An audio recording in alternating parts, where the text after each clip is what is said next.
صحیح بخاری کی حدیث نمبر 216۔ رسول اللہ صلی اللہ علیہ وآلہ وسلم ایک دفعہ مدینے یا مکہ کے ایک باغ میں تشریف لے گئے۔ وہاں آپ نے دو شخصوں کی آوازیں سنیں جنہیں ان کی قبروں میں عذاب کیا جا رہا تھا۔ آپ صلی اللہ علیہ وآلہ وسلم نے فرمایا کہ ان پر عذاب ہو رہا ہے اور کسی بہت بڑے گناہ کی وجہ سے نہیں۔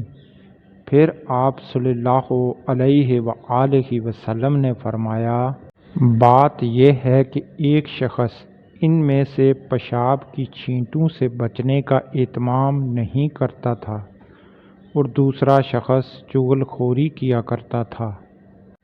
پھر آپ صلی اللہ علیہ وآلہ وسلم نے کھجوروں کی ایک ڈالی منگوائی اور اس کو توڑ کر دو ٹکڑے کیا اور ان میں سے ایک ایک ٹکڑا ہر ایک کی قبر پر رکھ دیا۔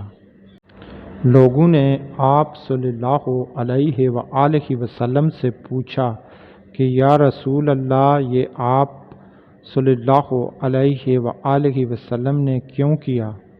حضرت محمد صلی اللہ علیہ وآلہ وسلم نے فرمایا، اس لیے کہ جب تک یہ ڈالیاں خشک ہوں شاید اس وقت تک ان پر عذاب کم ہو جائے۔